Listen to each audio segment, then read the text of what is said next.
नमस्कार छात्रों, मैं सहायक प्राध्यापक कीर्ति चित्ते, कार्यरत के वाक शिक्षण शास्त्र महाविद्यालय नासिक।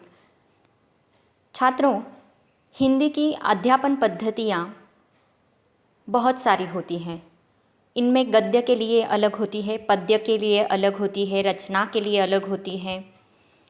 तो आज के हम इस वीडियो में हिंदी की कुछ पद्य अध्यापन पद्धतियाँ सीखने वाले हैं, जहाँ एक अध्यापक कविता पढ़ाने के लिए कुछ अलग अध्यापन पद्धति का उपयोग कर सकते हैं। हमने देखा है कि भाषा अध्यापन में गद्य, पद्य, व्याकरण और रचना इन चारों अंगों का विकास करना होता है। छात्रों के भावनिक विकास के लिए भाषा अध्यापन महत्वपूर्ण है। गद्य से भाषिक विकास है तो पद्य से काव्यानंद की अनुभूति है। काव्य से आनंद का अनुभव होता है।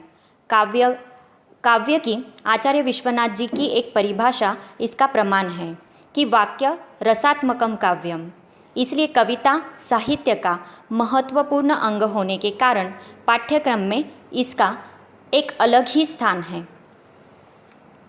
पद्य अध्यापन के कुछ उद्देश्य होते हैं, जैसे कि कविता लय ताल भाव के साथ सस्वर गायन की और योग्यता निर्माण करना, काव्य के प्रति छात्रों में रुचि निर्माण करना, छात्रों की विभिन्न मानसिक शक्तियों का विकास करना, कविता के माध्यम से छात्रों के चरित्र का निर्माण करना, कविता के भाव हृदयंगम करने की शक्ति का विकास करना, कविता रचना के लिए उन्हें सक्षम बनाना, विभिन्न मानसिक प्रवृत्तियों का उदात्तीकरण करना, छात्रों को रस, छंद, अलंकार आदि से परिचित कराना, छात्रों की सौंदर्यानुभूति को जागृत कराना। पद्य की जो अध्यापन पद्धतियाँ होती है, इनमें मुख्य कुछ अध्यापन पद्धतियाँ हैं, जैसे कि गीत और अभिनय प्रणाली, अर्थबोध या शब्दकथन प्रणाली, व्याख्या प्रणाली, समीक्षा प्रणाली, व्यास प्रणाली, तुलनात्मक प्रणाली, खंडान्वय प्रणाली। इनमें से जो पहली है वह है गीत और अभिनय प्रणाली। यह निम्न कक्षाओं के लिए अत्यंत उपयुक्त ऐसी प्रणाली है, क्योंकि इसमें अध्यापक जो होता है वह गाकर और भावानुकूल के साथ अभिनय करते हुए छात्रों के सामने कविता को नाद मधुरता के साथ पेश करता है। अर्थग्रहण की अपेक्षा यहाँ लय ताल गायन को ही अधिक महत्व दिया गया है। गीत और अभिनय यानी कान और आँख, इन दोनों इंद्रियों को प्रभावित करने से पद्य का ज्ञान छात्रों में यह पुष्ट होता है। इसीलिए इस अध्यापन पद्धति का उपयोग बाल गीत, शिशु गीत पढ़ाने के लिए उपयुक्त होता है। दूसरी है अर्थबोध प्रणाली या शब्दार्थ कथन प्रणाली। यह प्रणाली निम्न कक्षाओं के लिए अत्यंत उपयुक्त है। कविता का आशय स्पष्ट करते समय एक एक शब्द तथा पंक्तियों का अर्थ स्पष्ट करना आवश्यक होता है। स्पष्टीकरण के माध्यम से ही कविता का अर्थग्रहण किया जाता है। यह एक अध्यापक केंद्रित अध्यापन पद्धति है, इसीलिए इसे अमनोवैज्ञानिक पद्धति भी कहा जाता है। छात्रों की काव्य रुचि के क्षय होने की संभावना इसमें अधिकतर होती है। तीसरी जो पद्धति है वह है व्याख्या प्रणाली। उच्च कक्षाओं के लिए अत्यंत उपयुक्त प्रणाली है। अन्य कविताओं का उल्लेख इसमें प्रसंगानुरूप किया जाता है। अध्यापक एक एक पद लेकर कविता में वर्णित परिस्थिति, कवि का मत, प्रवृत्ति, कविता की भाषा, अलंकार, रस आदि की व्याख्या करते हुए पदों का अर्थ स्पष्ट करता है।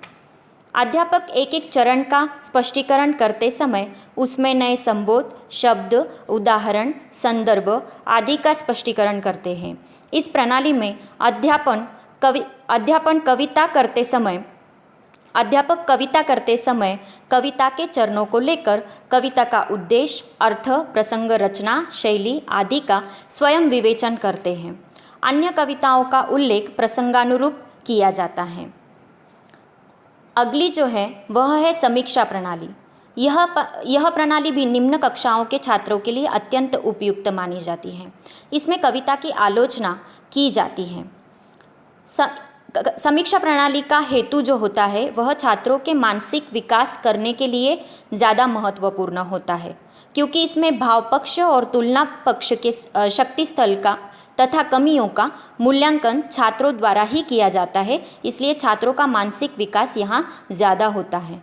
इसमें छात्र कविता में वर्णित बातों को रखते हैं। वर्णित विषय, उदाहरण, दृष्टांत आदि की आलोचना छात्र करते हैं, सही गलत का स्पष्टीकरण करते हैं और इनमें छात्रों को उन कमियां और उनका मूल्यांकन करने के लिए प्रेरित करते हैं।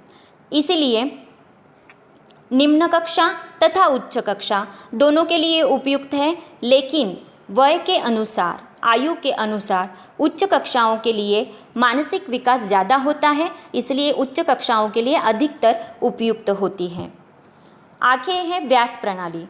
व्याख्या प्रणाली का ही प्रारूप व्यास प्रणाली बताया जाता है। इस प्रणाली में अध्यापन करते समय अध्यापक एक साथ भाव और भाषा दोनों दृष्टि में से कविता का स्पष्टीकरण करते हैं। इस स्पष्टीकरण में व्याख्या, अभिनय, दृष्टांत आदि की सहायता से अध्यापक छात्रों के सामने आशय रखते हैं।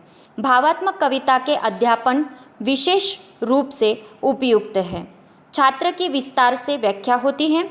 उदाहरण, दृष्टांत, कथा, उपकथा के माध्यम से पद्य में निहित भाव को स्पष्ट किया जाता है। पद्य का अंतर्भाव का प्रकटीकरण इस प्रणाली की विशेषता है। पद्य का कला पक्ष और भाव पक्ष दोनों दृष्टियों से परखा जाता है। आगे है तुलनात्मक प्रणाली। उच्च कक्षाओं के लिए उपयुक्त ऐसी प्रणाली है क्योंकि एक कविता को लेकर समान आशय और भाषा पद्धति उसी कवि की अन्य प्रस्तुत कविता के भिन्न आशय, भाषा और पद्धति के आधार पर कविता में वर्णित समान और असमान बातों को स्पष्ट किया जाता है। छात्र तुलना करने में सक्षम होते हैं। इससे उनकी विचार क्षमता विकसित होती है, तर्क शक्ति विकसित होती है, निर्णय शक्ति तथा कल्पना शक्ति का भी विकास होता है। भाव पक्ष और तुलना पक्ष से छात्रों को पद्य अध्ययन प्रति लाभ मिलता है। छात्र कवि के लेखन शैली की विशेषताएं और कमियों से भी परिचित होते हैं, इसीलिए इसमें तुलना पर ज़्यादा भर दिया जाता है। खंडान्वय प्रणाली। इस प्रणाली के माध्यम से अध्यापन करते समय अध्यापक काव्य के खंड खंड करके उसे पढ़ाते हैं। इस प्रणाली का उपयोग अधिक मात्रा में किया जाता है। इस प्रणाली में संभाषण का भी उपयोग किया जाता है, इसलिए इसे संभाषणात्मक प्रणाली भी कहा जाता है। संभाषण के कारण छात्र और अध्यापक कार्यान्वित रहते हैं। जिन कविताओं में विशेषण, भाव, भावना, प्रसंग, घटना आदि के वर्णन करने के लिए इसका अधिक उपयोग होता है। एक खंड का दूसरे खंड से संबंध जोड़ने पर ही छात्रों को कविता का आकलन होता है। इस तरह से वातावरण निर्मित करने पर छात्रों का ज्ञान स्थायी होता है। यह सब अध्यापन पद्धतियाँ देखने के बाद इनका उपयोग हम कैसे करें, तो इनका उपयोग करने के लिए हमें कुछ बातों की ओर ध्यान रखना होगा। वो कौन सी बातें हैं? देखिए, छात्रों की कक्षा का ध्यान रखें और उचित अध्यापन पद्धति का चयन करें। विभिन्न प्रणालियों से आवश्यकतानुसार प्रयोग करके अपना अध्यापन यशस्वी और सफल बनाएं। निम्न कक्षा तथा उच्च कक्षा की आवश्यकताओं को ध्यान में रखकर इन पद्धतियों में समन्वय करके उपयोग करें। प्रभावी, अर्थपूर्ण, सहज, सुंदर, आकर्षक अध्यापन के लिए उचित अध्यापन पद्धति का चयन करें। इस संदर्भ में डेविड आसुबेल का एक कथन है कि कोई भी अध्यापन पद्धति अच्छी या बुरी नहीं होती, तो आशय के लिए वह समर्पक या असमर्पक होती है। धन्यवाद।